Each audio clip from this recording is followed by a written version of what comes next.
इस वक्त बंगाल से जुड़ी एक बड़ी खबर आ रही है। बंगाल चुनाव से जुड़ी इस वक्त की बड़ी खबर। आज पश्चिम बंगाल में पीएम मोदी की बड़ी रैली है। पुरुलिया में रैली को संबोधित करेंगे पीएम मोदी।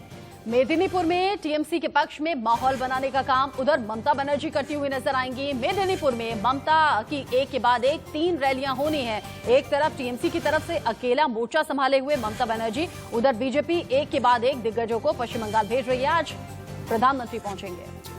पीएम मोदी की रैली है और पुरुलिया में ममता 3 रैलियां करेंगे। आज अगर ये कहा जाए कि चुनाव का जब से ऐलान हुआ है तब से आज पहली बार एंट्री होगी। आज पहली बार इलेक्शन से अनाउंस होने के बाद पहली बार प्राइम मिनिस्टर मोदी किसी रैली को पश्चिम बंगाल में संबोधित करेंगे। क्या टोन सेट होती है, क्या मुद्दे उठाते हैं, ममता पर कितना कैसे लेते हैं ममता को, क्योंकि सूत्रों से यह भी खबर है कि बीजेपी ने एक स्ट्रेटजी डिसाइड करी है जिसमें ममता पर पर्सनल अटैक नहीं होगा। तो अगर पर्सनल अटैक नहीं होगा तो प्राइम मिनिस्टर आज बंगाल में क्या बोलते हैं, कैसे टोन सेट करते हैं, क्या आज से चुनाव सेटिंग मोड पे आ जाएगा, क्या agenda prime minister Modi set करते हैं। 2 तस्वीरें आपको दिखा रहे हैं। पुरुलिया में आज प्राइम मिनिस्टर मोदी रैली करेंगे और ममता की भी ताबड़तोड़ 3 रैलियां हैं। जानकार ये भी कह रहे हैं कि अगर चुनाव से ठीक 9 दिन पहले बीजेपी स्ट्रेटेजी में बदलाव करती है तो इसके पीछे भी बड़ी वजह है। हालांकि प्रधानमंत्री नरेंद्र मोदी आज जब रैली करने पहुंच रहे हैं तो उससे ठीक पहले ट्वीट किया है, कहा मैं पुरुलिया में एक जनसभा को संबोधित करूंगा। पूरे पश्चिम बंगाल में परिवर्तन की इच्छा जागृत हुई है और लोगों की जो चॉइस है वो बीजेपी है। बीजेपी के सुशासन का एजेंडा लोगों को पसंद आ रहा है। अब बंगाल में अपने भाई बहनों के बीच उपस्थित होने का अवसर मुझे मिलेगा। मैं पुरुलिया में जनसभा को संबोधित करने के लिए उत्सुक भी हूं। पश्चिम बंगाल में अपने बहन भाइयों के बीच में रहूंगा। परिवर्तन की इच्छा पश्चिम बंगाल के लोग जता चुके हैं और बीजेपी का जो नारा है 200+ सीटें जीतने का, उस पर बीजेपी अभी भी कायम है। लेकिन अगर वोटिंग से ठीक पहले 9 दिन पहले बीजेपी स्ट्रैटेजी में बड़े बदलाव करती है, इनसाइड स्टोरी ये भी निकलकर सामने आ रही है, जो सूत्रों के हवाले से खबर है कि देर रात तक मीटिंग चली है और भोर तक मीटिंग चली है, जिसमें कि ये तय हुआ है कि स्ट्रैटेजी में बदलाव पश्चिम बंगाल में जरूरी है, क्योंकि व्हील चेयर पर जब ममता बनर्जी चुनावी रैलियां कर रही हैं, ये बहुत इंपैक्टफुल पश्चिम बंगाल के लोगों पर साबित होता हुआ दिखाई दे रहा है।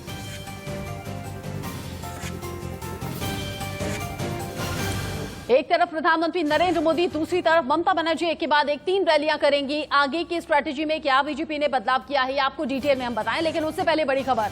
बंगाल चुनाव में हिंसा रुकने का नाम नहीं ले रही है। बीजेपी सांसद अर्जुन सिंह के घर के पास एक के बाद एक 10 धमाके हुए हैं। 10 से ज्यादा सिलसिलेवार बम धमाके हुए हैं। धमाके में 3 लोग घायल हुए हैं, इलाज जारी है।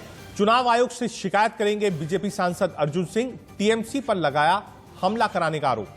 जैसे ही राजनीतिक हिंसा की खबर आती है, ये हमने देखा है, एक चलन सा है, अगर बीजेपी की तरफ हमला होता है तो टीएमसी पर आरोप लगता है, अगर टीएमसी के किसी कार्यकर्ता को निशाना बनाया जाता है तो आरोप बीजेपी पर लगाया जाता है। लेकिन इस बार बीजेपी सांसद अर्जुन सिंह के घर के बाहर एक के बाद एक सिलसिलेवार 10 से ज्यादा धमाके होना ये अंदेशा जताता है कि हिंसा अभी रुकी नहीं है। चुनाव आयोग लगातार सख्ती से नजर बनाए हुए है, उसके बावजूद ये धमाके होना। 3 लोग बुरी तरह से जख्मी हुए हैं, जो कि अस्पताल पहुंचाए गए हैं। अर्जुन सिंह आज चुनाव आयोग से मिलकर इसकी शिकायत भी करेंगे। अब बंगाल में नेताओं पर हमले कैसे हो रहे हैं, ये हम आपको एक एक करके बताएंगे, क्योंकि अभी अर्जुन सिंह पर हमला हुआ है, लेकिन इससे पहले एक लंबा सिलसिला है, चाहे वो टीएमसी हो या फिर बीजेपी हो।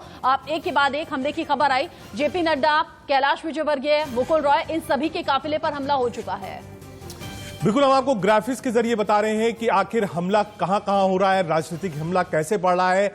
मई 2019 में मुकुल रॉय जो थे वो पार्टी शिफ्ट करते हैं। दिलीप घोष और हेमंत विश्व शर्मा पर भी आप कह सकते हैं हमला हुआ।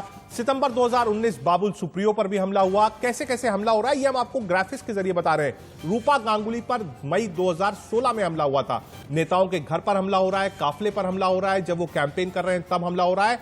और कई आप कह सकते हैं पॉलिटिकल जो वर्कर्स हैं, चाहे वो बीजेपी के हों चाहे वो टीएमसी के हों, सबको जान भी गंवानी पड़ी है। और ये भी एक बड़ा मुद्दा है पश्चिम बंगाल के चुनाव में। अब कैसे बंगाल में रक्त चरित्र लगातार जारी है, आपको हम तारीख वाइज बताते हैं। 17 फरवरी 2021 जब मुर्शिदाबाद में बम से हमला किया गया था और इस हमले के बाद राजनीतिक सरगर्मी और बढ़ गई थी। 17 फरवरी 2021 जब ममता के मंत्री जाकिर हुसैन पर अटैक हुआ था, इसमें बुरी तरह से चोटिल भी हो गए थे। 21 फरवरी 2021 जब उत्तर 24 परगना में टीएमसी के दफ्तर में तोड़फोड़ की गई, आरोप बीजेपी पर लगा।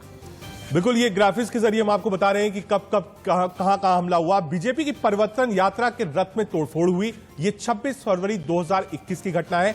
बीजेपी का जो रथ खड़ा हुआ था, जो रथ चलना था, उस पर हुआ। उसके पहले जो एलईडी रथ्स बनाए गए थे, जिसको जेपी नड्डा ने हरी झंडी दिखाई थी, उस पर भी हमला किया गया। बीजेपी बार बार यह आरोप लगा रही है कि लगातार जो टीएमसी के कार्यकर्ता हैं वो हिंसा कर रहे हैं। बीजेपी बार बार इस बात को कहती है कि कम से कम 100 से ऊपर पॉलिटिकल वर्कर्स हैं, उनको मारा गया है बंगाल के अंदर।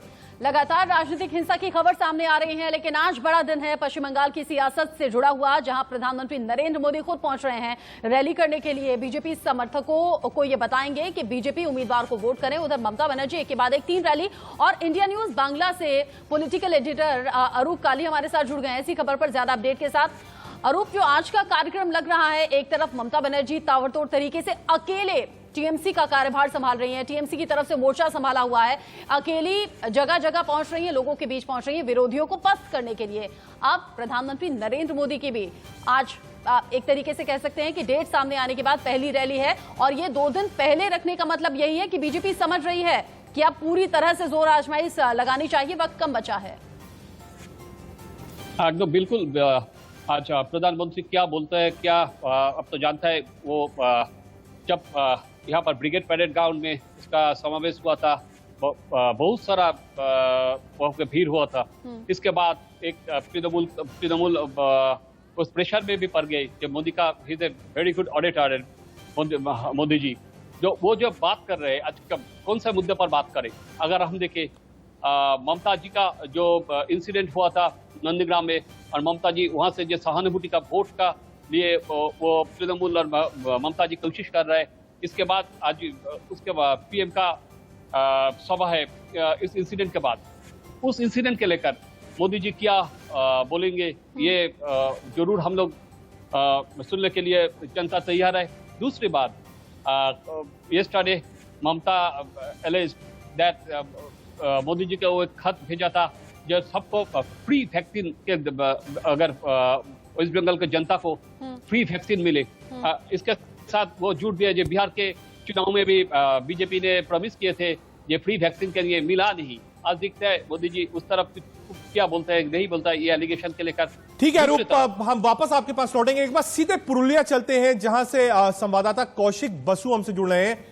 कौशिक, सीधे पुरुलिया से हमसे जुड़ रहे हैं। कौशिक, एक बार अगर तस्वीरें आप दिखा पाते हैं, पुरुलिया में क्या तैयारी है, क्या कुछ हो रहा है वहां पर, कितने लोगों की उम्मीद है, और बीजेपी आज कितना बड़ा कार्यक्रम करने जा रही है जब प्राइम मिनिस्टर नरेंद्र मोदी पहली बार बंगाल की जनता को चुनाव की घोषणा होने के बाद संबोधित करेंगे?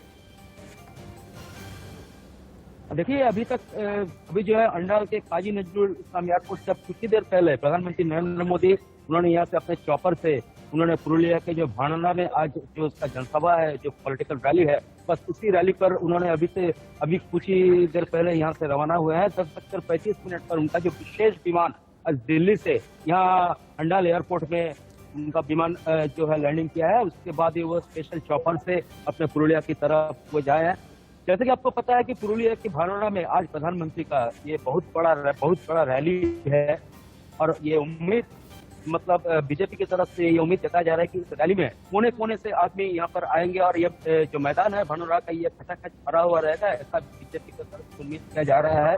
अब सारे बीजेपी के कार्यकर्ता समेत यहाँ के बीजेपी के जितने भी सपोर्टर्स है, लोग हैं, ये लोग अभी आशा में है कि प्रधानमंत्री जो इलेक्शन है 2021 के विधानसभा का पश्चिम बंगाल का आज ये जो यहाँ पर जनसभा हो रही है, बीजेपी हो या टीएमसी हो, एम फैक्टर पर काम कर रहे हैं। टीएमसी की तरफ से ममता बनर्जी और बीजेपी की तरफ से प्रधानमंत्री मोदी खुद मोर्चा संभाले हुए। और जैसे कि कौशिक बसु ने जानकारी दी कि बहुत ज्यादा उत्सुक वहां के लोग भी हैं, और प्रधानमंत्री नरेंद्र मोदी ने खुद भी ट्वीट करके बताया कि अपने भाई बहनों के बीच में मैं होऊंगा, देखना होगा कि क्या कुछ रैली में बड़ी बात प्रधानमंत्री नरेंद्र मोदी कहते हैं। बहुत शुक्रिया हमारे साथ जुड़ने के लिए कौशिक बसु, और साथ ही साथ अरूप काली, ये अपडेट हम तक पहुंचाने के लिए।